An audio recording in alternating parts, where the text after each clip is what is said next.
Hello, everybody. Welcome back to another episode of The Way the World Works, and Merry Christmas. We are continuing our holiday-themed, Christmas-themed episodes. So today I want to talk about the myth, or not the myth, the story behind Saint Nick or Santa Claus. Kris Kringle has a lot of different names depending on where you live and what culture and what traditions you subscribe to. And then after we talk about that, we will jump into some great Tuttle Twins holiday sales that we are having that will stock your family up with literally all the materials you need, all the things we mentioned on the show. So stick around for that. And let's jump right into it. So we know the legend or the story of Santa Claus, and it's a little different in every country, but it's not a myth where it was just someone they made up, right? This is actually based on a person who exists, who was named Nicholas. That's where we get Saint Nick, jolly old Saint Nick. I don't know the origins of Kris Kringle, and I wonder where that's from. Maybe I'll have to look that up. That'll be a homework assignment for me because I'm always wondering, like, well, which one was his name? But Nicholas is the man we know as Santa Claus. And he was born around 270 AD, so a long time ago. And his parents were wealthy, but when they died, he decided to use his inheritance to do some nice things for people. And he gave quietly and in secret. And so that is this story that we have come to know and love. And I want to talk about how that relates to voluntary giving. And you know that I'm big on that. We've talked about that a lot because if there's one thing we know about how to live in a free society, it's that we have to be responsible. And when we talk about responsibility, it means we should have a voluntary, not a forced, moral duty, moral responsibility to our communities to help each other. Because if we can prove that we can help each other, that we can be self-reliant, then we show the government that we don't need them for a welfare system that doesn't ever provide the best possible care. And it's done by stolen tax dollars that are taken from us. So this is why I think Santa Claus in general is such an important story, because it is this act of voluntary charity that is not funded by our tax dollars. The reindeer and the sled aren't paid for or subsidized by any sort of, legislation or tax dollars. So let's get into it. So one day, Nicholas heard about this poor man with 3 daughters. And in those days, the family needed what was called a dowry. What a dowry meant is, and again, this is so archaic, this is so old. You had to have, each daughter had to have money or gifts to give to a potential husband. So when somebody was considering, because back then marriages were not necessarily about love, it was about families matchmaking and saying, okay, this could, you've got a son this age, I've got a daughter this age, this will be good, this will strengthen ties between the family. That's just how they did it. Again, long time ago. So for poorer people, if you didn't have a dowry, if you didn't have that money or the gifts, or sometimes in some cultures it was cows. There's an old, I can't remember the name of it. There's an old movie where it was you had to be however many cows your dad had to offer, made you really valuable for a potential husband. And so it was like, oh, she was an 8-cow wife. And it was about how many cows a person would get. So that's a dowry. So he heard of this man in his community who did not have the money to have a dowry for his daughters, which means they weren't going to marry. And even in this time, they could just be forced into slavery because that's what happened. Again, this is a long time ago. So Nicholas, he filled a small bag, which now, you can see how these traditions or these stories morph over time, because Santa, one of his signature things is the bag where he holds all the presents. So he filled a small bag with gold coins, and late at night, he slipped it through their window so nobody would know it was him. And when the family found gold in the morning, they were overjoyed because they thought, this is going to save us. This is going to make sure my daughters are going to have prosperous lives where they don't have to do this forced labor all the time. But Nicholas didn't stop there. He returned 2 more nights and gave more bags of gold to this family, which is just incredible. Nobody told him to do this. There was no mandate. There was no one who said, oh, if you don't do this, then you're going to go to jail or something like that. So this was incredible on his part. So here's another thing. In one version of the story, it says that he actually dropped the gold down the chimney, which now you can see, okay, this is where we get the tradition that Santa comes in through the chimney. Because if you think about it without that context, it doesn't make a whole lot of sense. if he's magic and go to the chimney, just open the door, right? Like, why don't you save yourself getting the soot from the from the chimney? But it's because that's part of that tradition, is that legend has it that he dropped the gold coins or the bag of gold coins down the chimney. So I think that's kind of fun. But you can see how this is what makes St. Nicholas, I almost called him Chris Kringle, St. Nicholas, so extraordinary, so special, because he wanted to help people, and he did so out of the goodness of his heart, and he didn't even want recognition. Now, I'm very careful in this part because I don't think there's anything wrong with giving charity, doing something kind for somebody, with your identity being known to the world. I don't, I think I understand that it's great to do something anonymously to not want that credit, but I don't think it's bad if you do it and people know who you are either. It just depends on what you're comfortable doing. As long as somebody is being helped, I think it is a win-win in communities in the marketplace that we call life. So I don't think that's a prerequisite for doing good.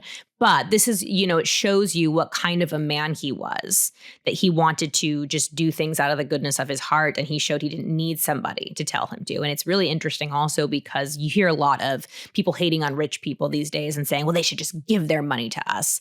And I'll be honest, if I was super, super wealthy and somebody told me I needed to give my money to them, the last thing I would want to do is give my money to them. So I think it's really cool that, well, first of all, a lot of billionaires give to many, many organizations.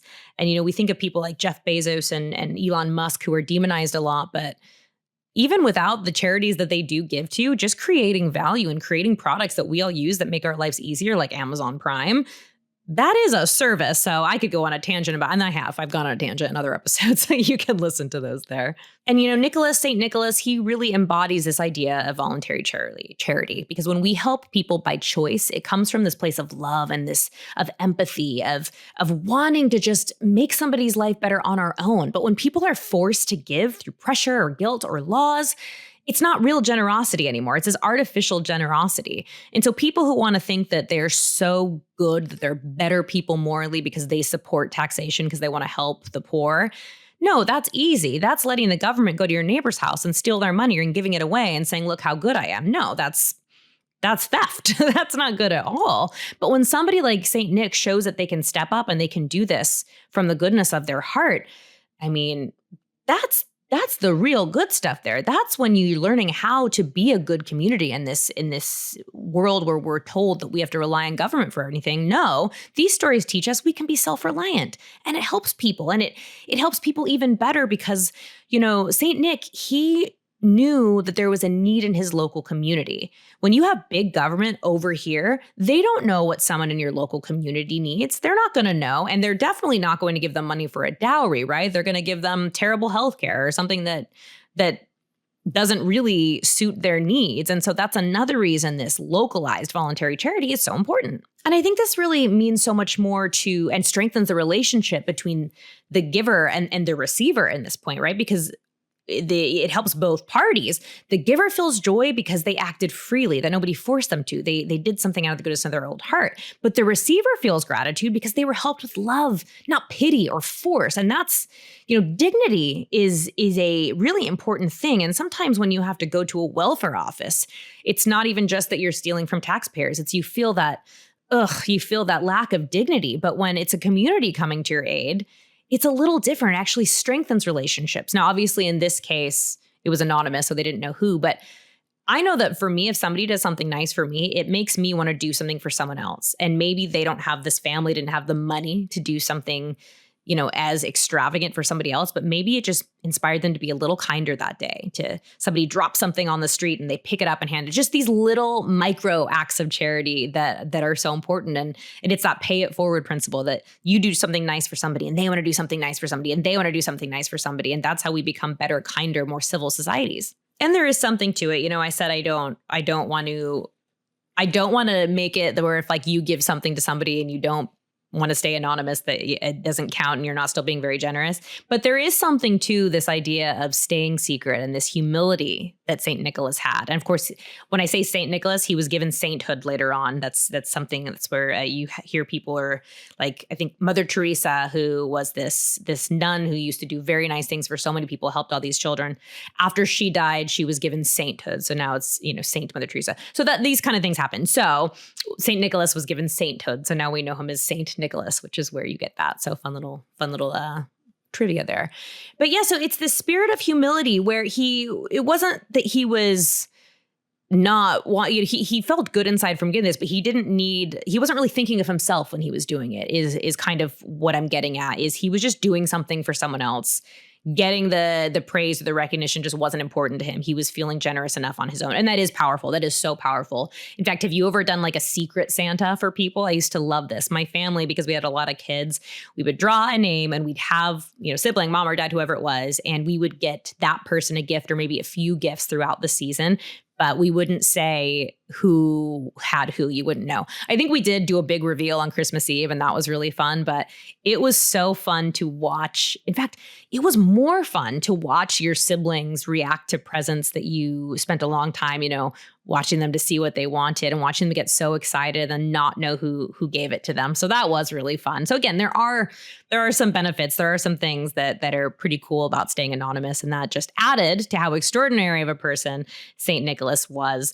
So yeah, a ton of lessons we can learn from this. And, when I talked about the pay it forward, that's also golden rule. That's also acting towards others how you would like others to act towards you and to other people. And that's how we create these good societies. So the lessons we can get from St. Nicholas, you got voluntary charity, you have humility, you have golden rule. There's so many things that we can learn. And it's such a fun and heartfelt Christmas story. And all of us know it, or we know some form of it. And it's also really interesting. This is not the point of the episode, but I want to add one more tidbit. The way that we do Christmas different, the way that St. Nicholas and Santa Claus has taken on like slightly different versions of this is a great example of spontaneous order, that society creates its own traditions and they're passed down and they morph, and it's different here than it is there, but there's all these pieces that are kind of the same. And so it's really cool. You kind of see how it's spontaneous order at work. All right, guys, we will wrap it up there. But before I let you go, I want to tell you about our amazing holiday sale. And this is really good news for anybody who forgot to take advantage of the Black Friday and the Cyber Monday sales, because great news, we are continuing those for the holiday sale. So we are offering the family starter pack that is $179. And guys, it's normally $641. Okay, so you're getting 72% off. This is a steal. You're going to get the 14 children's books that we talk about here on the show, workbooks, audiobooks, parent guides, and great news, it is free shipping. So that is a great deal. Again, amazing. You're not going to want to miss it. And then we also have the mega bundle deal, which is $275. And this is also going to be 75% off because it's usually $1,000. So this is another great deal that's going to get you everything you get in the family starter pack, but you're also going to get the Tuttle rebuttals. You're also going to get the 5 choose your own consequence, which parents, if you guys loved the Choose Your Own Adventure books when you were kids, like I did, those are great because they're just the Tuttle twins, take on that. So it's going to have great, great messages on liberty and character building and all the good stuff we love here. So you're also going to get 7 guidebooks, the 2 American history books, which I've talked about on the show and that I've used for a lot of these episodes that are just so amazing. The history books you wish you had when you were kids. You're also going to get the curriculum, audiobooks, videos, ebooks, and again, qualifies for free shipping, but please hurry up because you want to place those orders before December 15th, or they're not going to get to you in time for Christmas. So that is the last day to get them here on time. And as promised, we are also still extending our Cyber Monday sale. And this one is so exciting, you guys. So you are going to get discounted access to the Tuttle Twins Academy. And this is great, you guys, because let's be honest, kids are on screens. They're going to be on screen. So why don't we turn that screen time into an educational opportunity, not just for teens and kids, but for the entire family? Tuttle Twins Academy is going to get you great lessons where you're going to learn about character building and American history and all the great things we talk about on this show, but in more detail. So if you want to sign up for a lifetime membership, that's going to be available for $449. It is usually $559. So this is 20% off. This is huge. This is amazing. Or if you want to go for an annual, you don't want to do the lifetime, that's going to be $249 instead of $299, which it usually is. So that's 17% off. And guys, my brother homeschools all 4 of his kids, and they swear by these. They use these to supplement their lessons that they're teaching their kids. So this is a great deal. How do you get all these deals? Well, you are going to go to www.TuttleTwins.com/sale. Super easy. If you're watching the video version of this podcast, which you should be, by the way, we will put that down at the bottom. But again, let me repeat that. So that is www.TuttleTwins.com/sale. All right, we will wrap it up there. As always, don't forget to like and subscribe to the podcast. And until next time, I will talk to you later.